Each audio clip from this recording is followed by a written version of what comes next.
Good afternoon. I hope you're enjoying your afternoon. My name is Joyce Imani, and I'm here to talk about marriage contract. Let's start asking ourselves, what is marriage? I've been living near married people. I'm not yet married, but I'm planning to do so. Marriage is just a union of people coming together, but in a legal way. And then when you say contract, of course, it's an agreement, a covenant. When you combine them together, they form a simple sentence that said it's just a legal marriage that people agree on something and other things they don't. It combines two things. It can be a marriage on a community or property, and then it can be anti-partial. When we say anti-partial, we mean the marriage where a man and a woman agree to marry, but still have their own property as theirs. If you have a big house, if you have a house, anything that can be a property, it keeps to be yours, and then you start at zero. And when we say community or property, you just come with your things, with your property, with your money. You share with the husband, and then you form one, and then they are written on you. Then I wonder why Rwanda should legalize this. Rwanda is a beautiful country. Rwanda is a peaceful country. But remember, marriage is life. If we don't make life in Rwandans, then where are we heading? This sums up to be like, I agree 100% that Rwanda should legalize marriage contract. This sounds so crazy and then sounds so weird, but trust me, I lived with families fighting. Tomorrow divorce. After divorcing, stand fire. Men are taking the women's things. Women are taking men's things. Why? If you agree on something, then there is going to be a fairness. If we divorce because of misunderstandings, you're going to take your things and I'm going to take my things, because life is short. If you try to live it in a bad way, then I don't think you're making yourself unfair. So I would like to first talk about why marriage contract is very important.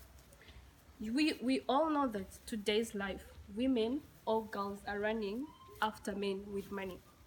Now, if they legalize that marriage contract, I don't think that thing is going to climb up. It's going to slow down. Because if I marry a man, we are going to first say, darling, we are not sharing anything, because I'm marrying you with what you have, and then you come with what you have, with your dates, with your amount of money, then we live together. Besides, we are not marrying for property. We are marrying for love. We are marrying to have children. Then how does property come in? So I think if they can legalize that contract, then it's going to reduce, it's going to slow down this marriage of marrying the property. I have a testimony. I have my friend who married a man because the man had cars, the man had houses. Do you know what happened after? The man died.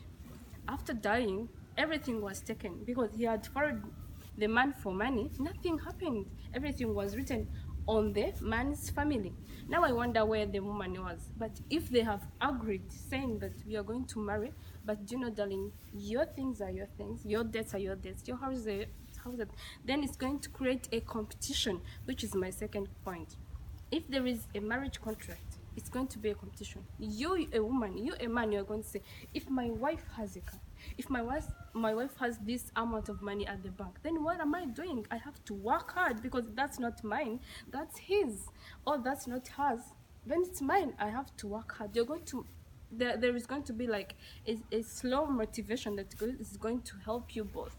In the end, it's going to make a perfect thing. If I say my wife is working hard, if I see my husband is working hard, why not share? Which is called a post and partial contract. After you can rechange the contract.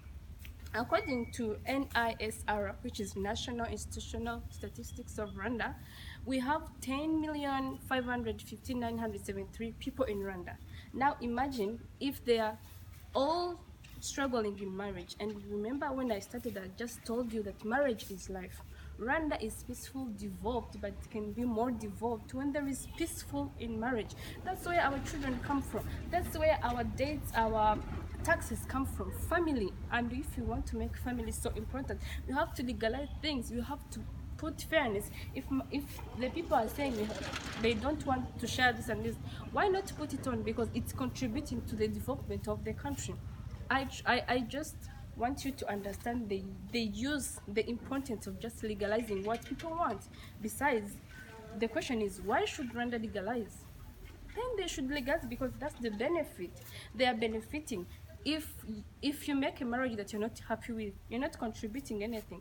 Tomorrow there are divorces. Imagine in 10 million people, 515 and so on, if there are divorces that around 2 point something, 2.5 now, I don't know the current thing, but last time it was 2.5. I wonder if it's going to climb on, because you marry a man and then tomorrow he's abandoning you, then you divide the things. You don't know where the things came from, you don't know the struggle. But if you come with your dates and then you come with your car, you're going to put together and see, are we adding it or we're just separating that way? The uses are the following. If your husband has debts, million debts in the bank, 100 debts in the bank, they're going to be his, they're not going to be hers. So as I conclude, let's build our country in the life we want to live in. My name again is Joyce Muhini. Thank you so much.